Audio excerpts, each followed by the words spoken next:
What's going on, everybody? Episode 491 of 413 Sports Talk. Let's go. We're going to start Western Mass Sports, girls basketball. Number 6, Palmer over number 25, Belchertown, 60-41. At the Over Mohawk Trail, 33-19. SciTech, 55. Duggan, 33. Bay State Academy, 59. Westfield Tech, 51-20, in that revenge game. Shout out to them Bulls. Bulls Mafia, baby. Commerce over Smithville, 38-26. St. Mary's, 39. Gateway, 27. Lennox, 38. Drury, 34. Hampshire, 42. Granby, 32. Central, 86. Taconic, 27. Wow. Wacona, 62. Agawam, 31. Minnechaug, 70. Pittsfield, 65. Long Meadow, 45. West Springfield, 30. East Long Meadow, 37. Westfield, 31. Chicopee, 61. Chicopee Comp, 28. And Northampton, 67. Holyoke, 44. Whew. Shout out to Coach Colley. What's up there? Hope you're watching this one. Now to the boys' side of things. We have Mount Greylock, 39. Smith Academy, 31. Smith Academy was number 10. Now, as good as what's going to be continued is my flack for those teams that don't really play the top competition. Added with teams in the Berkshires as well. They lost. That is probably the lowest the top anything team has been ranked that ever put that many points up. It's sad. Upset alert, by the way. Anyway, Pittsfield 71, Wacona 68, Belchertown 59, Hampshire 29. Number 31, East Hampton over South Hadley, 57-42, another upset. South Hadley was another top 10 team that went down. Number 14, Monument Mountain over Hoosick, 55-52. Granby over Southwick, 44-28. Bay State Academy, 75. Palmer, 53. Upset alert. Shout out to them Bay State Academy Bulls. Renaissance 60, Ware 57, Athol 53, Turner's Falls 40, number 11 Pioneer Valley 66, Lennox 36, and that will do it for boys and girls basketball.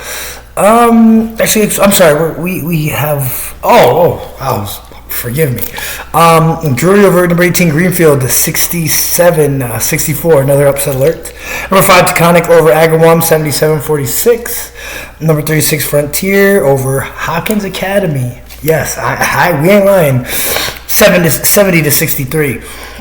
Hopkins' first loss of the season. They are 13-1. Wow. Now we're done with Western Mass Sports. Check back tomorrow, first of all, for a more show that's a little bit more intact and not that loose. NFL player EVALS, interior offensive lineman, i.e. left guard, right guard, center. That's all for the interior lineman. That's what we're talking about. So part 4 of this series brings us to the interior offensive linemen, the guards, both sides, and the center. So I've got a mix-up of guys who I think are going to perform at the next level. And we start with USC's Andrew Voorhees. Guard out of USC, like I said.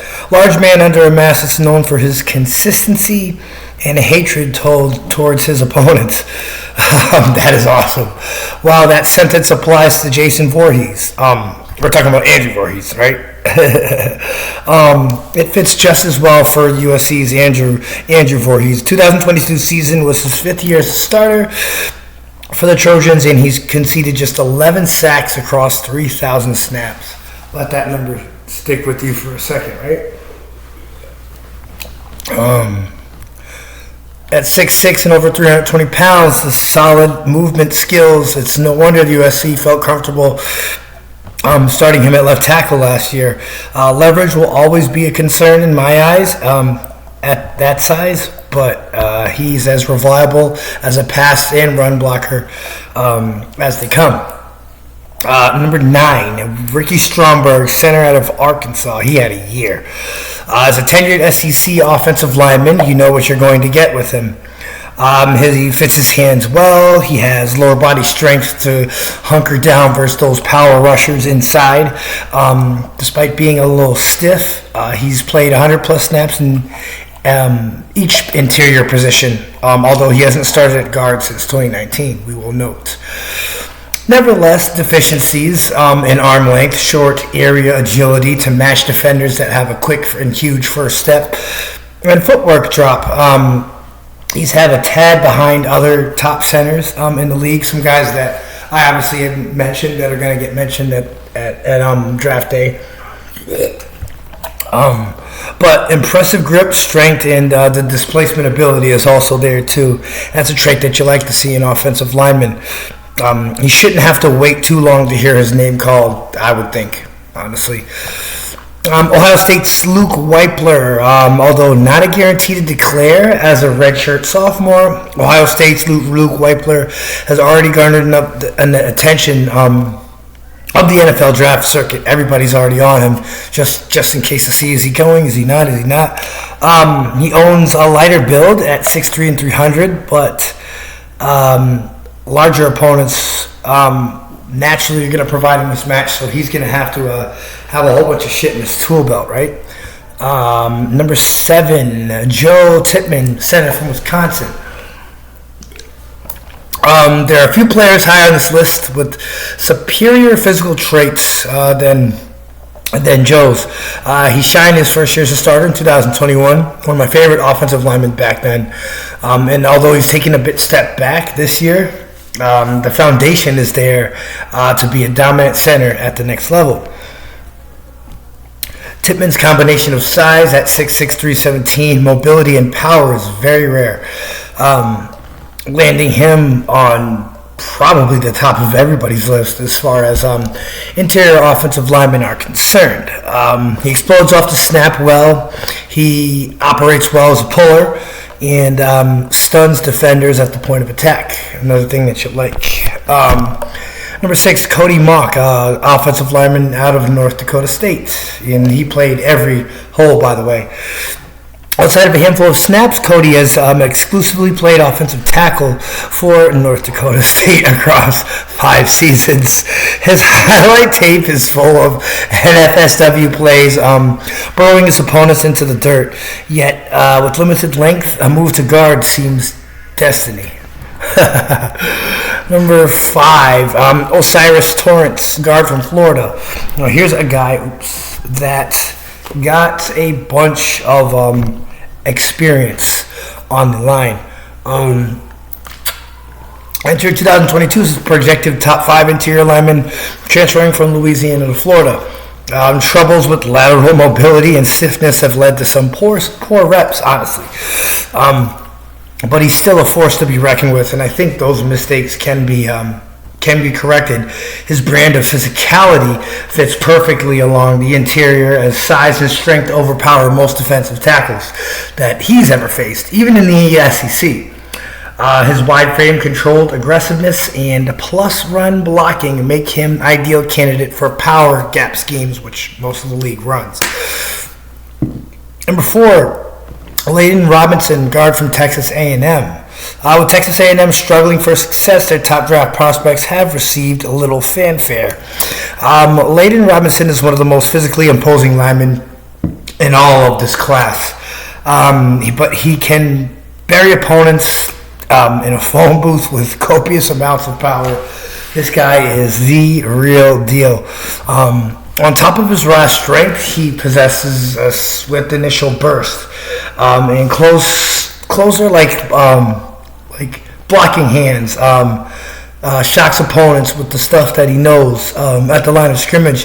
He may not go in the first round like former A&M Aggie Kenyon Green did last year, but Robinson is yet another Aggie's offensive lineman to watch in this NFL draft. Number 3, Cedric Van Pran, another lineman out of Georgia going in the first round. Georgia's defense gets all the praise, but the offense is also a powerhouse. Redshirt sophomore Van Pran is ran right into the middle of it. The Bulldog center is extremely explosive, firing off the line and into the chest of the man across from him. As a younger prospect, he could still clean up his hand placement, pad level, but he has the makings of a starting caliber center. In fact, he could be the first Georgia lineman to go in the first 2 rounds, since the offensive tackles Andrew Thomas and Isaiah Wilson went on day 1 of the 2020 NFL Draft. Getting to the end, number 2, Cooper Beebe, a guard out of Kansas State, name not too many people may know. Death, taxes, and him converting to the NFL interior offensive lineman, they're all guaranteed. First it was Cody Whitehair, then it was Dalton Reisner, next up Cooper Beebe. The Wildcats product sports a burly 6'4", 320-pound frame. Anchoring is his second nature, and he's light enough to be on his feet to counter speedier rushers, though I wonder what he's going to do in the run game. This guy, though, is going to be a day 1 guy just based off the tool belt size combination alone. And finally, we have John Michael Schmitz, a center out of Minnesota. This is a guy I didn't know about until a month ago, so bear with me. We started this list at the top 10 with 6-year seniors, so it's only right that we end off with one. John Michael Schmitz was a key cog in the Minnesota rushing machine that was all systems go this season. And while he hasn't had a single snap outside of center, Schmitz has the athleticism to fill any interior position. But if you put him out there on the as a tackle at 6'4", 320 pounds, he might be very vulnerable to bullshit. But anyway, that's it. This is episode 491. This was the NFL Player EVALS Interior Offensive Lineman. Thank you for your continued support of the show.